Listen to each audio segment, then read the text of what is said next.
국어보다 영어가 더 편했던 학생들의 예시를 조금 말씀해 주시면 좋을 것 같아서 그 지점 부탁드릴게요. 이 친구는 한국 학년으로 따지면 4학년 친구인데 저랑 한 3, 4개월 정도 수업하고 난 다음에 모습을 좀 가져왔어요. 오랫동안 외국 생활하고 있었고 국제학교 다니고 있어서 주 언어가 영어고 중국어도 배우고 있고 뭐 이런 상황이었거든요.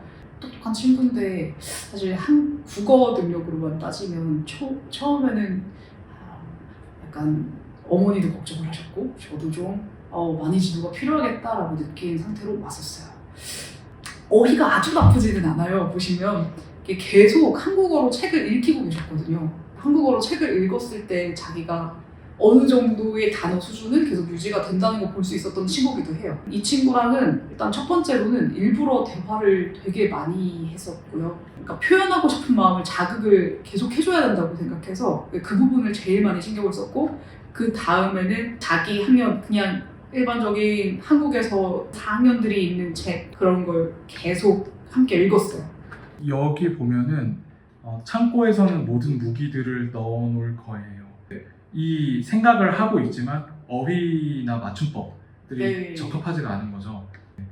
넣어놓는다, 무기들을 넣어놓는다로 지금 표현하고 싶은 게 있잖아요, 사실. 그리고 혹은 창고에서는 이라든지 띄어쓰기도 지금 안 되고 있는 모습을 볼 수 있고요. 뭐 바닷속을 누비는 것은 아주 흥미롭고 평화로울 것 같아요. 그러니까 사실은 생각은 있는데 지금 더 정확하게 표현하고 싶은 어휘도 있고, 그렇죠.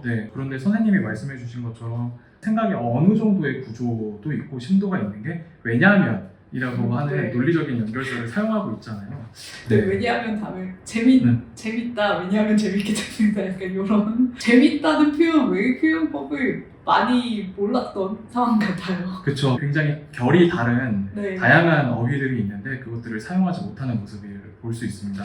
이 친구가 어떻게 변했는지 선생님이 한번 좀 말씀해 주시면 좋을 것 같아요. 그 이후로 한 3개월 반 정도 지나고 나서의 모습이었는데요. 일주일에 한 번씩 제 수업을 했던 경우고, 어휘를 외워오는 것도 숙제의 일환이었기 때문에 어휘를 외우고 자기가 최대한 글에 그 어휘를 반영해서 쓰고 이 연습을 했던 경우예요. 그랬을 때 확실히 어휘가 조금 자연스러워지지 않았나. 왜 법을 지켜야 되냐면 일단 띄어쓰기가 굉장히 많이 괜찮아졌죠. 띄어쓰기는 금방 늘더라고요. 물론 아직 좀 어려운 지점이 있지만 사회 속에서 사람들과 좋은 관계를 맺을 수 있고, 뒷부분에 보면은 법은 사회 전체가 한 약속이에요. 그러니까 이제 사회 전체라든지 그렇죠. 이런 표현들을 사용하고 있네요. 법을 지키는 사람은 보호를 받고 지키지 않은 사람이 제재를 받도록. 제재라는 표현을 써요. 제재라는 표현을 이제 외워갖고 반영해서 쓴 거죠. 심지어 제재를 받도록 제도적으로 보장되었어요.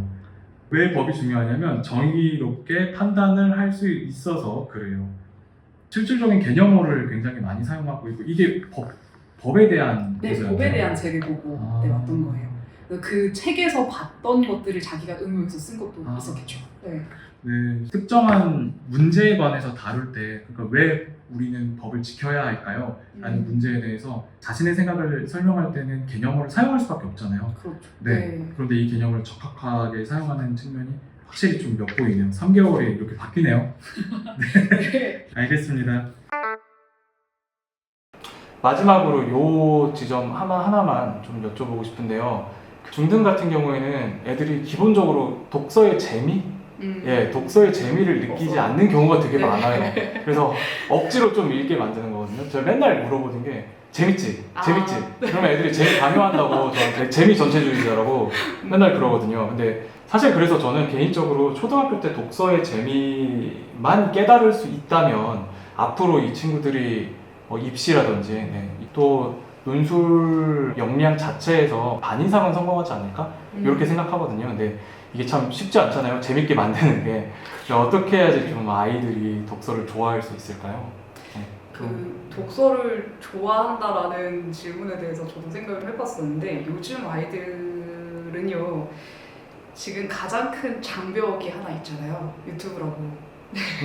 맞아요. 학부모님들과 얘기하면 가장 이제 많이 얘기하시는 부분들 중에 하나인데, 보통은 유튜브를 극단적으로 제한해서 키우시는 경우를 많이 보긴 했어요. 이제 미봉책이죠. 언젠간 자유를 획득하게 될 텐데 그때 폭발적으로 또 보지 않을까?